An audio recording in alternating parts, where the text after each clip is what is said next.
This is the Rugby Odds, where an unlikely pundit panel of a wordsmith, a WWE legend, a rugby star, and a supermodel scour the globe, seeking best bets and bad behavior. Are you not entertained? Welcome back to the Rugby Odds. This is season 6, episode 14. Hard to believe, I know, but we still have a great show. We have WWE Hall of Famer turned rugby advocate John Bradshaw Layfield, King Gift Egbelu, the inventor of words, creator of twins. Lucas Friday's dad, Mike Friday, the 3-time Olympic sevens coach, can't be with us because he's traveling back from Fiji. But we do have George Hook, the Irish rugby legend, waiting in the wings. He'll be with us later. Gentlemen, this show is all about accountability. We take pride in that. And for that reason, yours humbly has to apologize to you and to our audience for being abysmal last week and going 0-3. I am sorry. Matt, the fact that you suck, that's not news. Can we go on to some news? Gift, you seem like a fair man. I'm going to apologize directly to you. I apologize. Sorry. I mean, we expected it, Matt. You gloat too much, and the picks have gotten too lucky for too long. So wow. 8-2, Brute? You're absolutely awful. It's a shame that Lucas Friday's father isn't here right now because he'd probably come to my defense. But no, he wouldn't, because you didn't vote for him for a grown-ass man. You sure didn't. Threw his son under the bus, didn't give him the chance to think he could do the big stuff. That's right. Said he was too small, said he didn't play 80 minutes. You ain't got to play 80 minutes when you knock your opponent out at 60. See, Damn. your hypocrisy knows no bounds. You say a guy's got to go 80 minutes. He's got to be the size. If you've got the game won, there's no reason to go 80. You know what? You just change. You shift with the wind. You're a waffler, Layfield. You're a waffler. That is the dumbest thing I've ever heard. Idiotic. And, he wears a cap. He doesn't wear a cap. If he wears a cap, he's a sissy. He can't be. But you throw all that out the window. You throw it all out the window. All right, let's move on. Just a quick scheduling note, which should cross everybody's eyes. The Champions Cup is off again, and the URC Premiership and Top 14 are back on for 2 weeks. Get your notepads out. Followed by the Six Nations. We don't see the Champions Cup, get this, until April. Oh, my goodness. April. What is the point of this competition? This competition means nothing. Absolutely Zero. Nothing. It's actually a great idea to have all these countries, the two hemispheres, play each other, but they don't. The idea worked on paper. It worked on paper. Execution is horrendous. The mixing of the pro leagues, the internationals, the club championships, they got to just come out with a calendar, get one out of the way at a time. We're just shorting it out. We don't need to get like 10 weeks of this thing. Just give us a quick 5, quick tournament, double it up. Boom, bam, bam, out and within a month. Let's get back to the regular schedule. There. That's exactly the way to do it, King. Have a short season, have it done, then go into Six Nations, go into whatever else you want to go into, join a Champions Cup, and don't have to mix them. No, have way too many games, have different setups, keep it interrupting the calendar, and don't give fans a clue on what you're going to have and what's watered down and what's not watered down. That's the way it's got to go, guys. Come on. All right, let's go to our first recurring segment. What caught your eye? John Layfield, what caught your eye this weekend? Well, South Africa decided to play this week. They took last week off, and they decided to play this week. And it goes to the scheduling. Look, they've got a great concept with this URC. It's really terrific. The way they've implemented it has not been good. Stopping the season, going to season. But when these teams show up to play, this is really entertaining rugby. And they draw huge crowds. Gift? Yeah, look, I really was just going to piggyback off of that. It's nice to see, once again, once they get off of their break week of playing nobody that they care about after playing themselves, they really come to show that they are an entertaining product to be able to watch consistently. It's just, as Champ said, you see it within the United Rugby Championships, but anytime you go outside of that, it's just like, we're just kind of here for the slog because they kind of told us to. And I go back to the same thing. If they're not really making money on this, what's really the point? And I'm talking about like TV money. I'm talking about real like brand development, brand reach. Like, are you really making a difference? And I wonder about this from both the world rugby level as well as the professional level. Like, who's the true benefactors off of this? King, that's the key, is who's the beneficiary. because somebody is. I guarantee it. Yeah. There's too much money out there for somebody not to be making money off this. I think it's World Rugby. They keep all the money themselves. They don't care about any second or third tier countries, and they pay themselves. They pay the good old boys.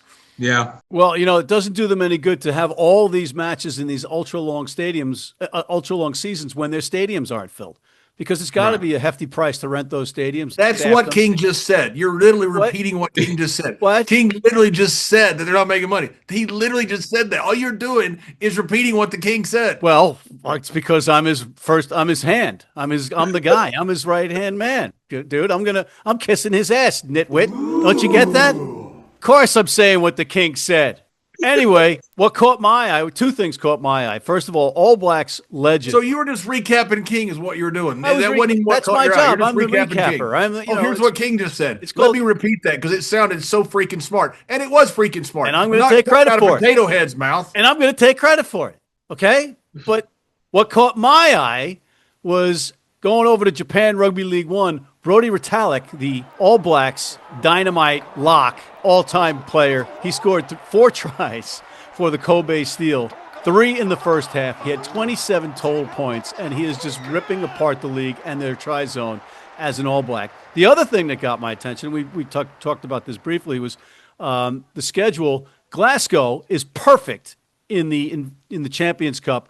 4 games, they've won all the 4 games, and they've got the 5 bonus points in each of those matches for 20 points to be at the top of the table. Unfortunately, they're not going to play until September 28th. So that's that. Let's go on to our next recurring segment, Player of the Week. The nominees are George Horn, the number 9 for Glasgow. In his 150th appearance, he was everywhere. Scored a try, assisted on another, 13 tackles against much bigger men in traffic.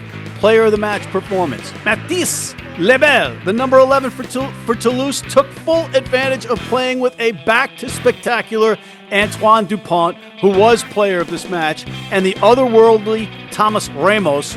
He had 2 tries, 3 assists for tries, 160 meters rushing, all with a certain je ne sais quoi. And Thomas Ramos converted all 11 of Toulouse's tries. I'm not sure which is more amazing, the 11 tries or the 11 conversions. The guy's an alien, not the kind he would deport. He's too good. And he edged out teammate Dupont, who was his old Très Magnifique self, in a lopsided win versus Sale, who I was dumb enough to pick. Luis Berry with a hat trick, and 2 of those tries punished Bristol for mistakes, but he's a winger, John, wearing a scrum cap, so there's that. Who is your player of the week, John? I'm not picking a winger with a scrum cap. You know better than that. Okay, so who's your pick? The Glaswegian. Give me Horn. Good pick. Gift. I know it's a good pick. That's why I picked it. That's why I didn't pick the winger with a cap. That's a good pick, John. Gift. Yeah, look, I'm gonna give it to Matthias Lebel just for absolutely slaughtering a Sale team that clearly just did not deserve to be on the field. But shout out to Toulouse, to actually playing up the competition. Really just laying their on the table, man. That's really what it was about. Wow. Okay. Well, I'm going to go with John because George Horn was playing against Saracens. Saracens brought their first side, and who did you pick, Matt? They just walloped him. Who did you pick, Matt? George Horn. You picked Saracens, Matt. I did pick Saracens. Yes. I did pick Saracens, and I bet you head-to-head with that Saracens pick, and I will take that to my grave, unfortunately. But I am going with you, champ, on George Horn. So that makes George Horn our player of the week. Moving right along, it's time for Gift's favorite segment, Grown Ass Man. And the nominees are Jack Dempsey, the Rugged, not the fighter. Glasgow's number 8 haunted Saracens with 12 carries, 16 tackles, 2 turnovers, 8 defenders beaten, and was near the top of all stats that win matches. Paul de Villiers, number 6 for the Stormers, led in tackles. Both teams answered the bell in the hard contact areas when his team wasn't firing on all cylinders. Took hits on getting passes off for tries. Inspired his team for a win against a stubborn Leicester. Vuate Karavalevu, the number 13 for Castor, the Fijian Rugby League convert, was a monster versus Munster. Averaged 10 physical meters per carry and helped dampen the spirits in Tolman Park of the locals early by scoring his team's first try. And Simon Kerrod for the Lucas Fridays, a.k.a. the Harlequins. He went up against legendary and gargantuan Antonio. And in the words of Lucas Friday's dad, Mike, did the job. John, who is your grown-ass man? The Manasseh Mauler, Jack Dempsey. That's who I'm going with. So you're going Glasgow down the line. Gift, who do you like? Hey, you do work, you earn the accolades that go with it. Go with Jack Dempsey, man. That's some grown-ass man action right there. Grown-ass man right there. You're outvoted, Matt, so it doesn't matter what you say. So we're done. Boom. Well, Bam. I'm going to go with what Coach Mike Friday or Lucas Friday's dad said. I'm going with Simon Kerrod because he went against and embarrassed Antonio. Yeah, you went against Mike Friday's son last week, so don't talk about how you're doing something with Mike Friday. And so we beat on boats against the current, born back ceaselessly. Don't even talk to me about any stupid little Rudyard Kipling thing that you're trying to read or anything Gerald, else that you're writing from Sesame Street. You went against Mike Friday's son. You're muted because you're insulting F. Scott Fitzgerald. Anyway, Jack Dempsey. Grown-ass man. We're going to take a break, bring George in, then come back with our picks and you guys after that. Mike, please come back. If you're in New York City and want to watch some great rugby, have some great food, and some great times, go to the world's best rugby pub, the Pig and Whistle on West 36th Street.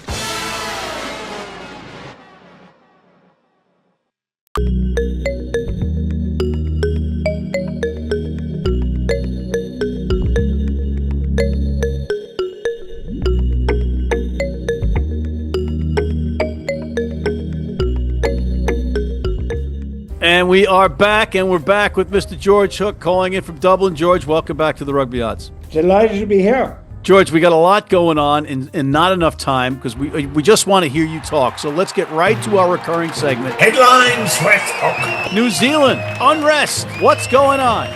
Well, I mean, they've sacked Scott Robertson, right? But apparently Ardy Surveyor particularly, some other players as well, but Surveyor said, I'm going to play rugby in Japan and leave the All Blacks if you don't get rid of Robertson, all right? Now, player power is a heap of crap, right? New Zealand have had a bad couple of years, no question. Particularly the defeat by South Africa would have hurt because since time immemorial, they've been the two best nations in the world. They've never been pushed off the top two. So therefore that hurt.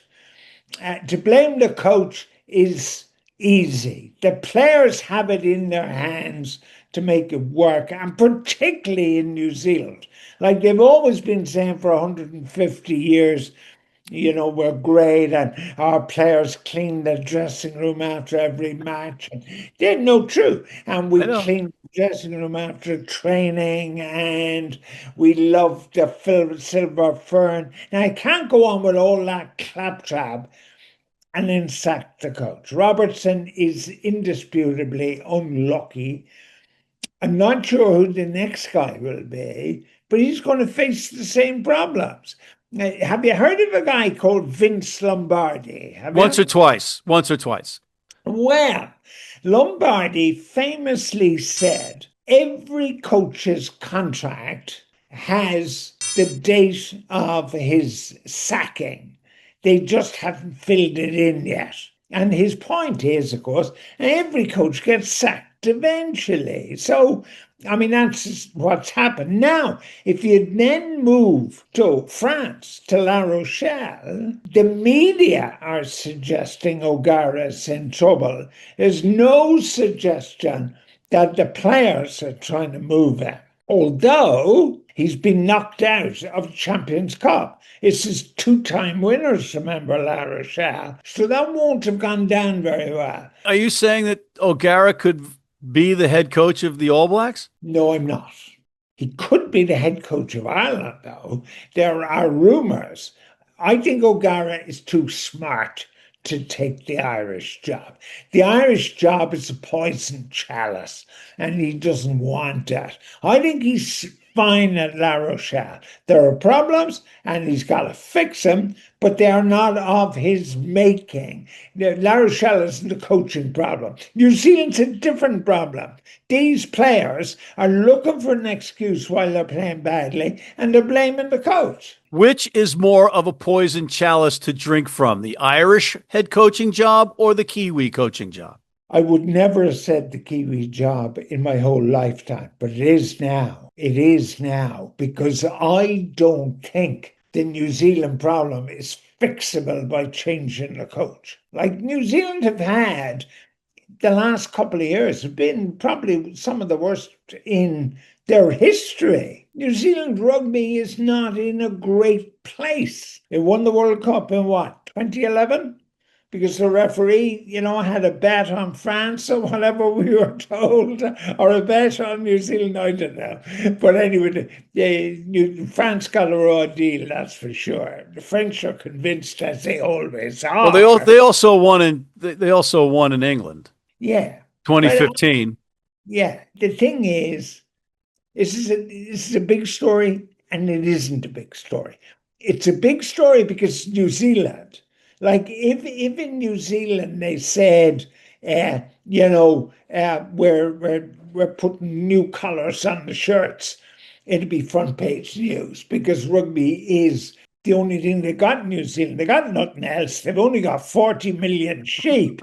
I mean, that's all they've got to keep them occupied. So they've got to concentrate on rugby. So rugby's a big deal. If they could get those sheep playing rugby, they'd really have the thing nailed down. 40 million sheep is a lot of sheep, particularly when there's only 4 million people. I'm not excited about the New Zealand thing. I think Savea would not be my favorite person based on this. Now, some accounts say that is just hogwash, that it's not Savea's doing that has undone Robertson, that it was more Robertson's philosophy on playing the long game rather than the short game, and players wanted to win when they're on the field, and maybe some coaching issues in terms of delegating who was running the actual rugby trainings. Well, they'd be sacking every coach in international rugby if the players didn't like what was going on. Like, when are players ever happy? Players are never happy. Like, I've coached men players, female players, schoolboy players, and children players, and they're never happy. So, I mean, this is normal stuff. And I would say the skins are thinner on today's player. Correct. Unquestionably. Why? Because they're making a lot of money. And New Zealand's probably not making as much money as they think they should. As Sabay is saying, I can make a ton more money in Japan than I can in New Zealand. Well, fine. If you want the money, off you go. All right, where do you think Robertson will end up? I think he'll end up in England. Like, New Zealand rugby still has tremendous cred in Europe. Having said that, the New Zealand coach at Munster are out of the Champions Cup. Beaten at home on Marca. Beaten in Thomond Park by Cast. That's a big deal. That is a huge deal. And can survive that one. And, okay, because we've got all of our topics conflated into this one segment, so I'm going to throw this out before we run out of time. Did Crowley play himself out of a starting position in this last match? Because he wasn't good. I tell you, if I knew who was going to be the next Irish number 10, you're in big time with the bookmakers. I'd give you every penny I possess to get the best deal with your American bookmakers as to who the next Irish 10 is. Unfortunately, I don't have a clue. If you ask me who do I want, and I'd go for the outsider, which is Harry Byrne. He's the best kicker, and Munster lost because they scored 5 tries and only got 2 conversions. Yeah. Nailed a crucial kick for Leinster. I'd go for Byrne. I'm a big fan of Byrne. And he's been badly treated. Same as his predecessor, Ian Madigan, was badly treated. All right. So we can have it. All I right, don't know so who the Irish number 10 is. I don't know who the next New Zealand coach is. I don't know whether O'Gara is going to survive. I don't know who's going to win the European Champions Cup. I don't know who's going to win the Six Nations. So if I were you, I'd get headlines with Murphy, and I'll introduce you to Murphy. He knows everything. we'll have management take this into consideration, but in the meantime, you're still on the books. So we gotta hire you. We gotta bring you in. It's one of those things. But anyway, that's this week's Headlines with Hook. Thank you, George Hook. Take care. We'll be right back with John and Gift for picks after this. Don't go away. Urban Rugby America is an organization worthy of your attention and donations as it helps kids that are at risk through rugby, and it's not just on the pitch, it's off the pitch as well.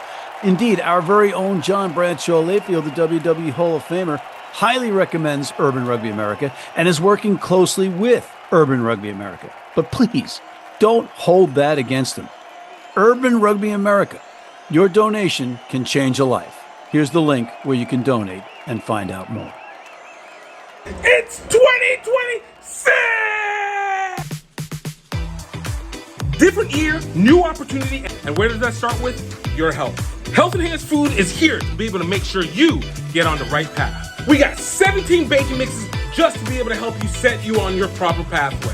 Whether you're taking this from the spectrum of ketosis, needing keto diet, gluten-free, or you need something more serious because you're diabetic, have renal failure, it's time to bake yourself into the best form that you ever have been.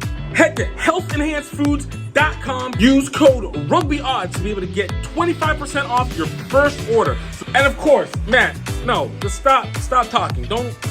Guys, stop him. And we are back, and we're going right to our picks, guys. First up is the URC, week 10 of 18. John, who do you like? Munster last week absolutely destroyed it. Those guys, I don't know why they need to ban rugby in Ireland is what they need to do. Just get it over with. But Munster this week's going to come back, and they're going to boat race somebody. So give me Munster trying to make up for him getting embarrassed last week. Gift. Yeah, look, this is going to be the week of either absolute apathy or absolute trying for these two teams, and Yes. I'm not actually sure which. This is going to be Stormers versus Sharks. Stormers have the advantage minus 10.5, but man, Sharks look like they feel like playing, and Stormers just won a game as well too. I think the Sharks are going to end up taking this one after blowing out the team last week. I mean, I'm giving it to Sharks to cover, but Gift, you're getting sucked back in. honestly, this could go either way. You're getting sucked back in. I'm more so on the fact that I feel like the Stormers are going to be apathetic more so than the Sharks are going to be working hard. I'll take the opposite side of that bet. I'll take the Yeah, Stormers. that worked out real well for you with Saracens. Well, sometimes you don't win all the time. You don't win ever. This week I'm going to win because I am taking Leinster minus 7.5 on the road in Galway versus Connacht. Premiership. John, who do you like in the Premiership? Oh, it's Saracens because Jamie George is my buddy and we were in I Speedos. picked against them last week, and I won. So obviously that's nothing. You're stupid. All right, You're the back one it that up. picked Back it up. Saracens Let's last see. week. Go ahead. As you call them kins, which they aren't kins. They're because you can't family. speak because you're from Hoboken. No, they're family to I've us. got because Mike Mike is Friday's family. son Lucas's team. Give me Harlequins to keep rolling. Harlequins, not kins. You Hoboken hillbilly. You're not family. Gift. Hey, man, it's back in Premiership, and Saracens just came off of a loss. It's time for them to go beat up on somebody. Of course, Newcastle is right up there, ready to get themselves pounded. Look for the Saracens to absolutely destroy the Red Bulls. Right, before I make my pick, I just want to say that John Bradshaw Layfield came up with yet another T-shirt on the Rugby Odds. Hoboken Hillbillies. You can get it at www.layfield.com. We don't have any merch. We don't have nothing. We don't have nothing. Is it double negative? That means we do have something. Okay, so in your face. I'm gonna go with the winning pick. That is Bristol, getting 6.5 from Exeter. The Chiefs are at home. I get it, but Bristol's a much better team. They keep getting downplayed. They're a much better team. Let's take a commercial break. Then we'll come back with the top 14, Japan Rugby League One, and picks of the week, and then we'll get out of here after this.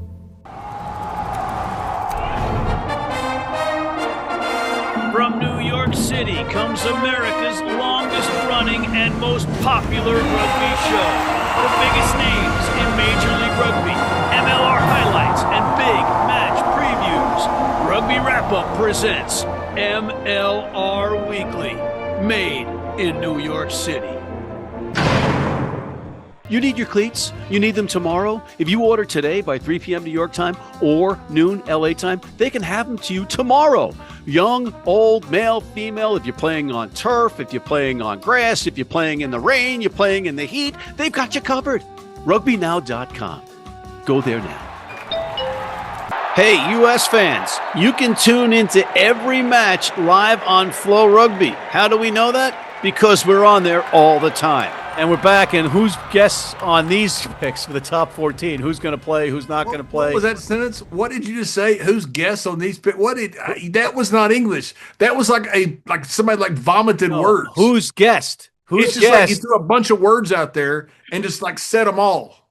I am having trouble. Particular order. I'm struggling since the stroke. Who are you taking? I'm sorry that you survived it. I'm not going to survive this show, but if I hope not.